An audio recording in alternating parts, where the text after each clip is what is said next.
Good morning every students. Marudhar college की online क्लासों में आपका स्वागत है। मरुधर कॉलेज ने ऑनलाइन प्लेटफॉर्म जो तैयार किया है वो आपके स्वर्णिम भविष्य को देखते हुए कि भाई बच्चों को स्टडी का नुकसान न हो, इसलिए लगातार कंटिन्यू ये जारी है। उसी के अंतर्गत आज अपन पॉलिटिकल साइंस में देखेंगे कि अपन प्रमुख पश्चिमी राजनीतिक जो विचारक पढ़ रहे थे, जिनका अध्ययन कर रहे थे अपन, उनमें आज अरस्तु की क्रांति संबंधी विचार देखेंगे। अपन अरस्तु की क्रांति संबंधी विचार, इसके ऊपर अपने को स्टडी करनी है कि भाई अरस्तु महोदय ने क्रांति से संबंधित क्या विचार प्रस्तुत किए। अरस्तु जी के अनुसार, अरस्तु महोदय के अनुसार क्रांति जो है वो जैसे संविधान में होने वाला कोई छोटा बड़ा परिवर्तन, संविधान में किसी प्रकार का जैसे संशोधन हो रहा है, जनतंत्र का उग्र या उदार रूप, जनतंत्र जो है उसका या तो उग्र रूप या फिर उदार रूप धारण करना, जनतंत्र द्वारा दंडिकतंत्र द्वारा जनतंत्र का विकास किया जाना, या सरकार में किसी प्रकार का परिवर्तन, गवर्नमेंट के अंदर सरकार में किसी भी प्रकार का परिवर्तन हुए बिना एक अत्याचारी शासक का दूसरे को हटा करके, एक कोई मान लीजिए अत्याचारी शासक है उसको हटा करके दूसरे को सत्ता स्थापित करना, इन सब बातों को अरस्तु ने क्रांति ही माना है। ये जो सब बातें हैं ये अरस्तु जी के अनुसार क्या है, क्रांति है। अरस्तु जी ने कहा है कि भाई संविधान में मान लीजिए कोई छोटा बड़ा संशोधन हो रहा है या परिवर्तन हो रहा है, या किसी प्रकार का कोई संशोधन, जैसे मान लीजिए किसी एक्ट के अनुरूप संशोधन हो रहा है, जनतंत्र उग्र हो जाए या उसका उदार रूप धारण कर ले, या फिर जनतंत्र जो है इसके द्वारा दलित तंत्र के द्वारा जनतंत्र का विकास किया जा रहा हो, या सरकार में किसी प्रकार का परिवर्तन हुए भी नहीं, यानी कोई परिवर्तन नहीं हो रहा, उसके बिना भी जैसे कोई अत्याचारी शासक है उस अत्याचारी शासक का दूसरे को हटा करके अपनी सत्ता स्थापित करना, ये सब जो बातें होती है ये अरस्तु जी के अनुसार सभी क्या है, क्रांति है। अब क्रांतियों के कारण क्या है या उसके प्रकार, तो अरस्तु महोदय ने क्रांति के 3 कारण बताए हैं। पहला तो है सामान्य कारण,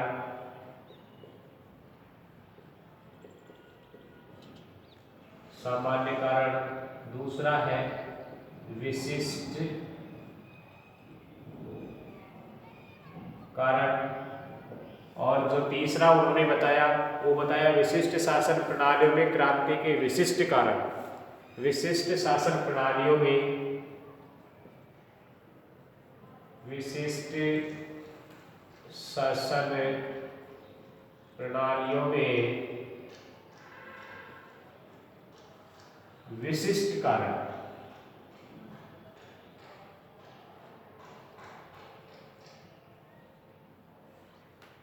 ये 3 कारण होते हैं। अरस्तु जी के अनुसार क्रांति के जो कारण बताए या प्रकार बताए वो कितने हैं, 3 हैं। सामान्य कारण, विशिष्ट कारण और विशिष्ट शासन प्रणालियों के अंदर विशिष्ट शासन प्रणाली होती है जिनमें भी क्या विशिष्ट कारण होते हैं। अब अपन सबसे पहला देखेंगे सामान्य कारण जो है, क्रांति के सामान्य कारण। क्या लिखेंगे अपन, नोट करेंगे, क्रांति के सामान्य कारण, यानी इस पॉइंट को आप यहाँ ले आओ और ये यहाँ लिखो, क्रांति के सामान्य कारण, क्रांति के सामान्य कारण। अब इसमें लिखेंगे अरस्तु जी के अनुसार, किसके अनुसार, अरस्तु जी के अनुसार क्रांतियों के सामान्य कारण, या इसे अपन मूल कारण भी कह सकते हैं, सामान्य कारण को मूल कारण भी कह सकते हैं, कि विषमता को मानता है। किसको मानता है, विषमता को, समानता को नहीं, विषमता को। और ये स्वाभाविक है कि अपन मान लीजिए जैसे घर के अंदर भी अपन देखेंगे कि अपने जैसे मान लीजिए पिताजी 2 भाई है या 3 भाई हैं, तो आपस में उनमें जैसे समानता नहीं होगी, क्योंकि जैसे कोई सर्विस लग जाता है और हमारे पिताजी जैसे सर्विस नहीं लगे मान लीजिए, या जैसे हमारे चाचा जी हैं, हो सकता है जैसे चाची नौकरी लग जाए, चाचा नहीं, तो विचारों में क्या थोड़ा सा विषमता आ जाएगी, परिवर्तन होगा, तो थोड़ी घर परिवार में भी क्रांति से हो जाएगी, वो कहेंगे कि हम अलग अलग हो गए, तो ये भी कि क्या है, क्रांति है। तो अरस्तु जी भी यही है कि सामान्य जो कारण है, मूल कारण विषमता को मानता है। किसको मानता है? विषमता को मानता है। और क्रांति का मूल कारण समानता की भावना है कि व्यक्ति वास्तव में क्या होना चाहिए, समान होना चाहिए। और समानता 2 प्रकार की मानी है उन्होंने। कितने प्रकार की? 2 प्रकार की। एक तो संख्यात्मक समानता मानी उन्होंने, एक तो क्या माना उन्होंने, संख्यात्मक समानता, और दूसरा उन्होंने माना है भाई योग्यता संबंधी समानता। योग्यता संबंधी समानता। सामान्य कारणों के अंदर जो उन्होंने समानता मानी है वो 2 प्रकार की मानी है, एक तो संख्यात्मक समानता और एक योग्यता संबंधी समानता। अब इससे स्पष्ट ये है कि समानता का अर्थ जनतंत्र और धनिक तंत्र में एक जैसा नहीं होता है। जो जनतंत्र है या धनिक तंत्र है उसके अंदर समानता का अर्थ जो है वो एक जैसा नहीं होता है।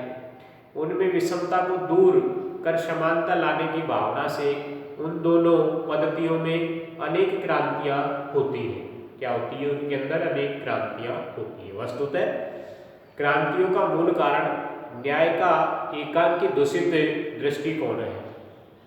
न्याय के अनुसार एक होने चाहिए। क्या होने चाहिए? एक होने चाहिए। तो ये दृष्टिकोण है। तो जनतंत्रवादी ये समझते हैं, जो जनतंत्रवादी हैं वो ये समझते हैं कि सब मनुष्य समान रूप से स्वतंत्र हैं, कि सभी मनुष्य समान रूप से क्या है? स्वतंत्र हैं। अतः उनमें समानता होनी चाहिए। क्या होनी चाहिए? समानता होनी चाहिए। और इसके विपरीत धनिक तंत्रवादियों का यह विश्वास है, उनका यह मानना है कि मनुष्यों में धन की विषमता है। मनुष्य में क्या है? धन की विषमता है। अतः अन्य बातों में भी विषमता होनी चाहिए। वो विषमी मानते हैं, अन्य बातों में भी क्या होनी चाहिए? विषमता होनी चाहिए। ये धनिक तंत्र का मानना है। जबकि जनतंत्र क्या मानते हैं कि सभी क्या है? स्वतंत्र है, इसलिए सभी क्या होने चाहिए? समान होने चाहिए। अरस्तु जी इस स्थिति में उत्पन्न होने वाली मनोदशा को क्रांति का सामान्य रूप मानते हैं, कि इस स्थिति के अंदर स्वाभाविक है, ये मनोदशा है कि जो मनोदशा उत्पन्न होगी वो एक प्रकार से सामान्य क्रांति होगी। तो इसको मूल कारण मानते हुए कहते हैं कि भाई कुछ मनुष्य ऐसे होते हैं जिनके हृदय समानता की भावना से भरे हुए होते हैं, ओतप्रोत होते हैं, लेकिन वे ये भी जानते हैं कि विद्रोह खड़ा यदि कर दिया तो फिर जो अन्य लोग हैं वो लोग बुरा मानेंगे, यानी समान नहीं है। फिर जो उनसे कहीं अधिक धन संपत्ति पाए हुए हैं तथापि उनको स्वयं अन्य लोगों से कम सुविधाएं प्राप्त है। तो अरस्तु के अनुसार ये क्या है? सामान्य कारण है। और सामान्य कारणों में उन्होंने 2 माने हैं, एक तो संख्यात्मक समानता मानी है, एक योग्यता संबंधी समानता मानी। इनमें जनतंत्र और धनिक तंत्र दोनों का कुछ ऐसा है कि जनतंत्र तो ये कहते हैं कि मनुष्य जो है वो क्या है? स्वतंत्र है, इसलिए क्या होनी चाहिए? सभी समान होने चाहिए। लेकिन धनिक तंत्र ये मानता है कि भाई जैसे हमारे पास बहुत सारा धन है, किसी के पास कम है, तो जो विषमता है तो अन्य बातों में भी क्या होनी चाहिए? विषमता ही होनी चाहिए। तो ऐसे विचारों में तालमेल नहीं बैठ पाता है और सामान्य कारण उभर करके आते हैं। और जब कोई परिवर्तन होता है तो क्या कहलाएगी? वो एक क्रांति कहलाती है।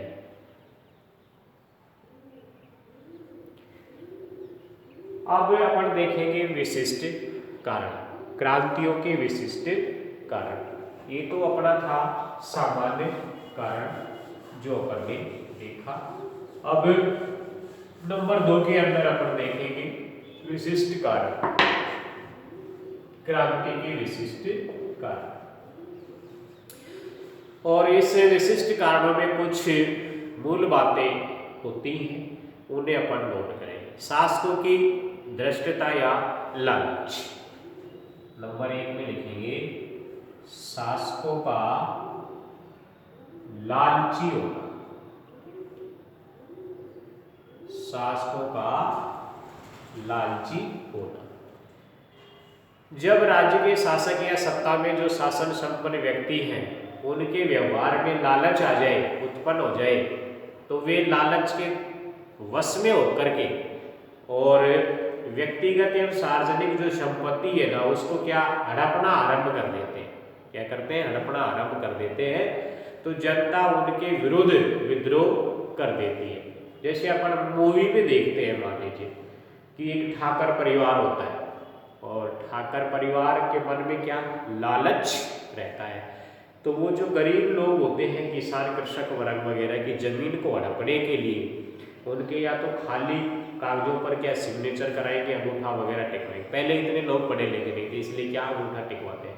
ऐसा अपन मूवियों में भी देखते हैं कि उनके अंदर क्या लालच, बट लेकिन उसके अंदर 1-2 लोग ऐसे पैदा होते हैं उस समाज में, उस जो शोषित वर्ग है उसके अंदर ऐसे पैदा होते हैं कि जो थोड़ा सा जानकारी करते हैं, जैसे एजुकेशन हासिल करके या किसी भी प्रकार से, कि भाई जब जमीन हमारी है मान लीजिए तो हमारा ही उसके ऊपर राइट होना चाहिए, हम ही करेंगे। ठाकुर क्या है?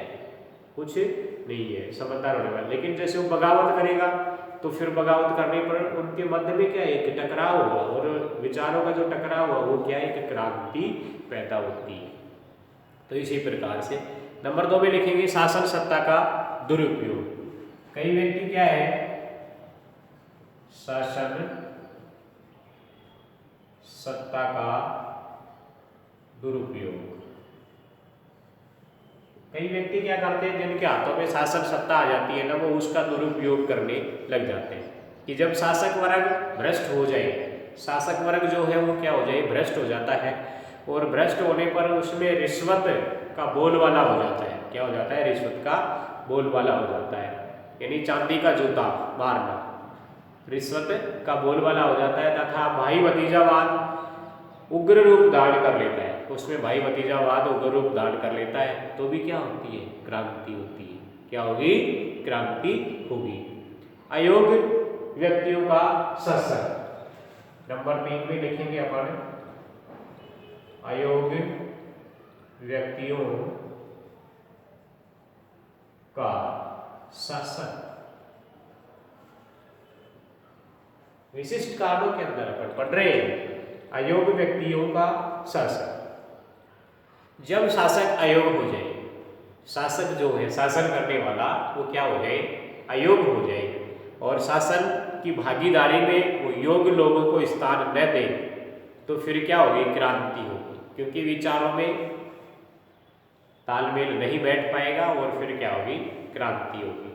तो अयोग्य व्यक्तियों का शासन भी विशेष उसको परिवर्तन करना, ये भी एक क्या है? क्रांति है। मध्यम वर्ग का अभाव। नंबर 4 में अपन लिखेंगे मध्यम वर्ग का अभाव। मध्यम वर्ग का अभाव कि समाज लगभग 2 वर्गों में विभाजित होता है। एक तो धनवान होगा, एक निर्धन होगा। एक तो क्या होगा? धनवान होगा, एक क्या होगा? निर्धन होगा। अब 2 ही वर्ग हुए, लेकिन बीच वाला जो वर्ग है यदि ये भी रहे, मध्यम वर्ग रहे, तो फिर दोनों में क्या संतुलन बैठ जाता है। तो असंतुलन हो जाता है। क्या हो जाता है? इनमें असंतुलन हो जाता है। तो ये न होने के कारण भी, मध्यम वर्ग का अभाव होने के कारण भी दोनों वर्गों में क्या होती है? क्रांति होती है। तो ये भी विशिष्ट कारणों के अंदर आता है। अब नेक्स्ट इसका पॉइंट जो है वो भी अपन लिखेंगे, देखिए।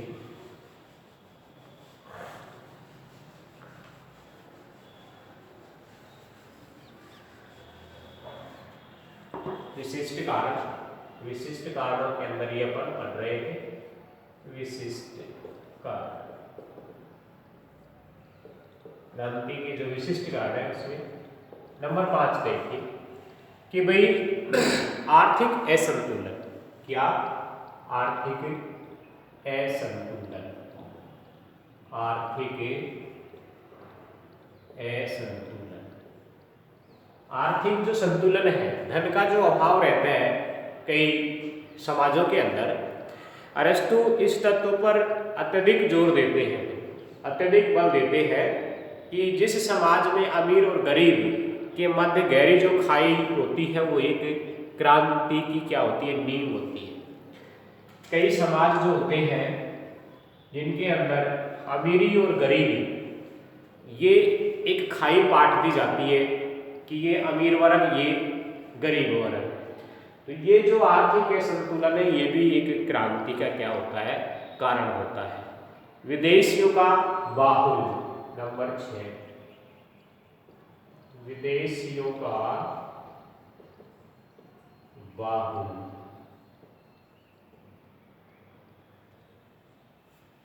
विदेशियों का बाहुल्य।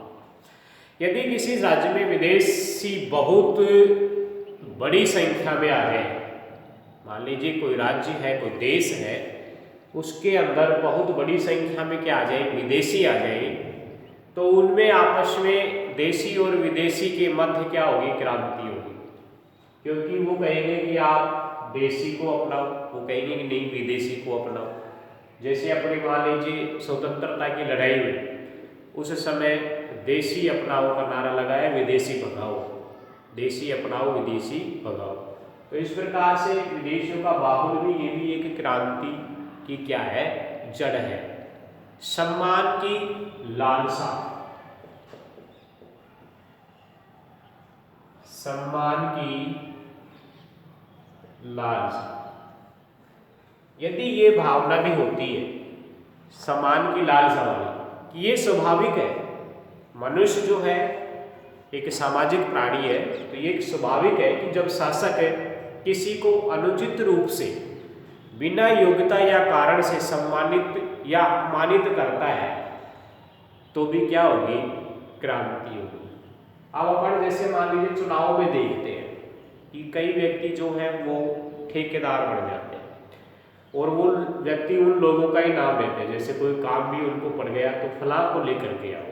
लेकिन चुनाव में फिर आजकल युवा पीढ़ी जो है ना, उसके अंदर भी मान सम्मान की चाहत बढ़ जाती है, और सम्मान जो है ना वास्तव में समाज के अंदर होना चाहिए। तो ये सम्मान की जो भावना है ना, ये भी एक क्या है? क्रांति के बीज बोती है। एक भय। भय ये भी क्या है? ये भी विशिष्ट कारणों में आता है। ये भी दो प्रकार का होता है। भय दो प्रकार का होता है। प्रथम, अपराध करने वाले व्यक्तियों को दंड का भय होता है कि भाई प्रथम तो ये कि जिन व्यक्तियों ने क्या किया? अपराध किया है, तो उसको दंड तो मिलना ही है, ये भी उनको भय होता है। इससे बचने के लिए वे क्या कर देते हैं? विद्रोह कर देते हैं। क्या करेंगे? विद्रोह करेंगे। द्वितीय, कुछ व्यक्तियों को ये डर होता है कि भाई उनके साथ अन्याय होने वाला है। क्या होने वाला है? अन्याय होने वाला है। तो इसके प्रतिकार में वो विद्रोह कर देते हैं। क्या करेंगे? वो विद्रोह कर देते हैं। जैसे अपन मान लीजिए क्लास में भी देखते हैं कि जिस स्टूडेंट ने उपद्रव किया है और वो मान लीजिए चिन्हित हो जाता है, और उसको टीचर क्या करेगा? डांटेगा, फटकारेगा। उसको पता है कि टीचर अब तेरे को मारेगा भी, डंडे भी लगाएगा, तो वो क्या इस प्रकार से और साथियों को लपेटने की कोशिश करेगा और फिर कुछ नया ही मतलब वो उद्दंड मचाने की कोशिश करता है। तो इससे भी क्या होता है? एक क्रांति होती है। घृणा। घृणा, नफरत। नफरत भी क्या है? क्रांति है। कि जब राज्य में एक ही दल की सरकार हो और दूसरा दल विरोध करेगा उसमें, जैसे मान लीजिए घृणा, नफरत, कि अपने भारत के अंदर अपन देखते हैं इसका एक जीता जागता उदाहरण कि सदियों से किसकी सरकार थी? यहाँ कांग्रेस की सरकार थी, लेकिन और दूसरे विपक्षी दलों के मन में इसके प्रति घृणा उत्पन्न हुई और कुछ ऐसी चालें चली और वो चालें उनकी कामयाब हो गई। आज कांग्रेस पतन की ओर हो गई है और गवर्नमेंट किसकी बन गई है? बीजेपी की बन रही है। तो ये गणना है ना, ये भी, तो ये बहुत सारे कारण हैं, ये भी किस में आते हैं, विशिष्ट कारणों के अंदर आते हैं। तो अरस्तु की क्रांति संबंधी विचार सामान्य कारण अपने देखे और विशिष्ट कारण देखा। अब इसका नेक्स्ट टाइम में